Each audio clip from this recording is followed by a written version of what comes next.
Salam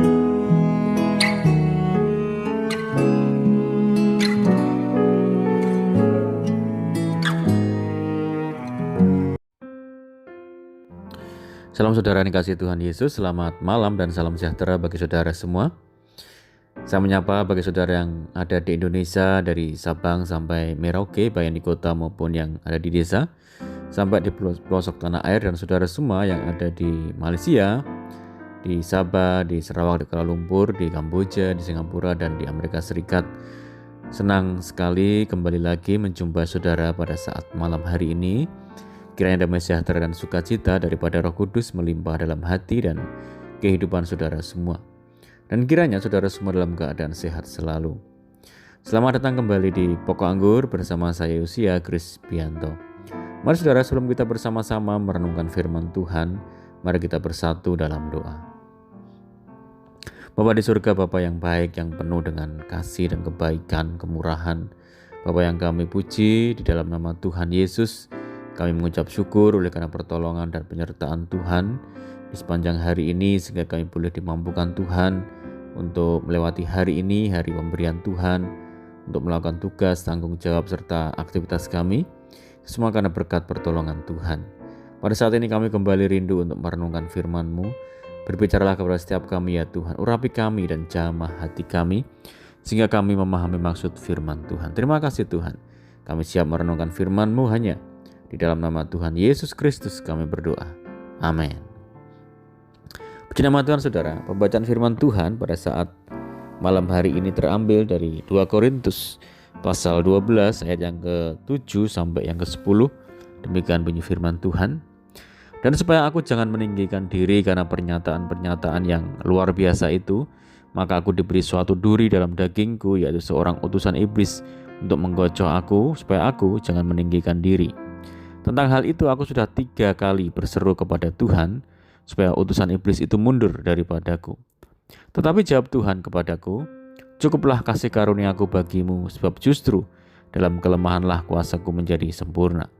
Sebab itu terlebih suka aku bermegah atas kelemahanku, supaya kuasa Kristus turun menaungi aku. Karena itu aku senang dan rela di dalam kelemahan, di dalam kesiksaan, di dalam kesukaran, di dalam penganiayaan, dan kesesakan oleh karena Kristus, sebab jika aku lemah, maka aku kuat. Puji Tuhan. Saudara yang kasih Tuhan Yesus, Rasul Paulus adalah orang yang kaya akan pengalaman rohani bersama dengan Tuhan. Salah satu pengalaman rohani yang dialaminya adalah penglihatan yang ia terima dari Tuhan, di mana ia diangkat oleh Tuhan ke tingkat yang ketiga dari surga, dan mendengar perkataan-perkataan yang tidak terkatakan, yang tidak boleh diucapkan oleh manusia. Pengalaman ini menjadi pengalaman yang membanggakan, sebab tidak semua orang bisa mengalami pengalaman yang seperti ini. Namun demikian, Rasul Paulus tidak membanggakannya secara berlebihan, melainkan pada waktu terjadi sesuatu yang tidak mengenakkan dirinya, di situ dia malah merasa berbahagia dan berbangga. Di dalam ayat yang ke-7, Rasul Paulus sedang mengungkapkan kelemahan yang dialaminya pada waktu itu, yaitu bahwa ada duri di dalam dagingnya yang dia rasa bahwa hal itu sangatlah mengganggu dirinya. Namun demikian, pada waktu Rasul Paulus mengalami hal itu, dia pun merasa bahwa ada maksud baik yang rupanya Allah nyatakan di dalam hidupnya, yaitu supaya dia jangan meninggikan diri atas pernyataan-pernyataan yang dia terima dari Tuhan, dan tetap menjadi orang yang sepenuhnya bergantung penuh kepada Tuhan.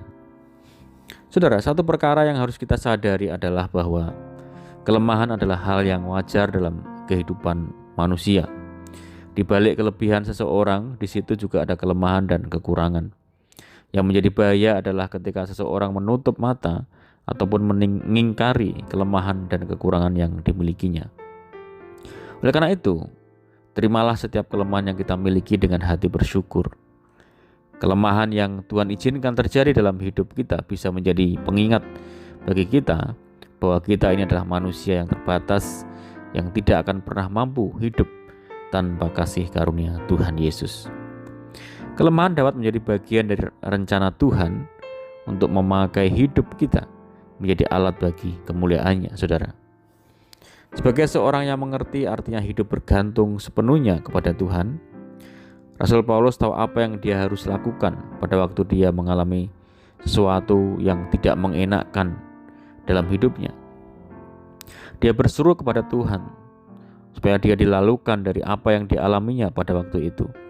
Namun demikian, Tuhan tidak mengabulkan permohonan Rasul Paulus. Hal yang sama kadang kita temui dalam doa kita, saudara. Ketika kita sudah beberapa kali berdoa kepada Tuhan, terkadang jawaban itu belum diberikan kepada kita. Apakah kalau demikian Tuhan tidak peduli dengan kita? Tidak, saudara. Apabila Tuhan belum memberikan jawaban dari doa kita, karena ada rencana Tuhan yang jauh lebih indah daripada apa yang kita pikirkan. Sebagaimana yang dialami oleh Rasul Paulus, pada waktu Tuhan tidak menjawab doanya, justru ada satu pernyataan menarik dari Tuhan dinyatakan kepada Rasul Paulus, yaitu cukuplah kasih karuniaku bagimu, sebab justru di dalam kelemahanlah kuasaku menjadi sempurna. Atas dasar inilah Rasul Paulus merasa bangga di dalam kelemahan yang dialaminya, saudara. Apa yang dilakukan oleh Rasul Paulus adalah hal yang jarang dilakukan oleh orang pada umumnya. Pada saat seseorang mengetahui ada kelemahan yang dimilikinya, orang akan lebih banyak bersungut-sungut, larut dalam kesedihan, hidup dalam keputusasaan, dan lain sebagainya. Pernyataan Rasul Paulus yang menyatakan dia berbangga dan bermegah atas kelemahan yang dialaminya bukanlah ungkapan seseorang yang sedang berusaha menghibur diri dikala dia melihat ada kelemahan yang dimilikinya. Namun, ungkapan itu adalah ungkapan sebuah rasa syukur dan sukacita yang mengalir dari hati Rasul Paulus yang mampu melihat bahwa di balik peristiwa yang Tuhan izinkan terjadi di dalam hidupnya, justru di situ dia melihat ada penyataan kasih karunia Allah dalam hidup dan pelayanannya. Puji Tuhan. Oleh sebab itu, saudara, mengapa dia senang dan rela di dalam segala kelemahan dan penderitaan yang dialaminya? Mari kita belajar dari kehidupan Rasul Paulus. Kelemahanlah bukanlah hal yang perlu disesali, sebab di dalam kelemahan yang dialami, Tuhan sanggup menjadikan sesuatu yang indah dalam hidup orang-orang yang percaya kepada Tuhan Yesus. Di dalam firman Tuhan, beberapa contoh tokoh-tokoh Alkitab seperti Musa, Yeremia, dan lain sebagainya tidak lepas dari yang namanya kelemahan. Musa adalah seorang yang minder. Yeremia adalah orang yang tidak pandai bicara. Namun demikian, pada akhirnya mereka menjadi orang-orang yang hidupnya dipakai Tuhan dengan luar biasa. Mengapa bisa demikian, saudara? Karena mereka tidak menyembunyikan kelemahan mereka dan menyerahkan kelemahan mereka kepada Tuhan, serta hidup sungguh-sungguh kepada Tuhan. Sebagai akibatnya, Tuhan memakai mereka menjadi orang yang luar biasa. Puji nama Tuhan. Mari kita berdoa. Bapa di surga, Bapa di dalam nama Tuhan Yesus, terima kasih Tuhan buat firman-Mu. Ajar kami untuk menyerahkan segala kelemahan kami kepada Tuhan, sebab kuasa Tuhan sempurna dan nyata atas hidup kami. Bawa kami untuk menjadi anak-anak-Mu yang selalu mengandalkan Tuhan dan bergantung kepada Tuhan, sebab kami sadar hidup tanpa Tuhan adalah sia-sia belaka. Terima kasih Tuhan, menerangkan firman-Mu dalam setiap hati kami. Ajar kami melakukan firman-Mu dengan penuh kesetiaan. Dan saat ini kami rindu berdoa bagi setiap saudara kami yang mendengar program ini dimanapun berada. Tuhan yang memberkati, Tuhan yang memulihkan, Tuhan yang meneguhkan hati mereka semua untuk senantiasa kuat di dalam pengiringan kepada Tuhan. Tuhan menjamah setiap saudara kami yang saat ini mengalami sakit. Tuhan jamah di dalam nama Tuhan Yesus. Tuhan memberkati dalam keluarga, dalam rumah tangga, pekerjaan, bisnis, pendidikan, dan apapun yang dikerjakan. Terima kasih Tuhan. Mohon penyertaan dan penjagaan Tuhan malam hari ini. Pimpin kami Tuhan saat ini, tuntun kami hidup di dalam terang firman Tuhan. Berdoa bagi saudara kami yang terikat oleh kuasa kegelapan, Tuhan bebaskan di dalam nama Tuhan Yesus. Tuhan berikan penghiburan bagi setiap kami yang menderita, berikan kekuatan dan jalan keluar bagi setiap kami yang lemah dan putus asa. Berdoa bagi daerah kami, Tuhan memberkati kota kami, memberkati desa kami, Tuhan yang memberkati negeri kami, Tuhan yang memberkati. Terima kasih Tuhan. Doa kami hanya di dalam nama Tuhan Yesus kami berdoa. Amin. Puji Tuhan, saudara, kita sudah mendengarkan firman Tuhan saat malam hari ini. Saya percaya saudara semua diberkati. Mari tetap bersukacita dalam Tuhan, tetap mengandalkan Tuhan senantiasa. Sampai jumpa di renungan berikutnya.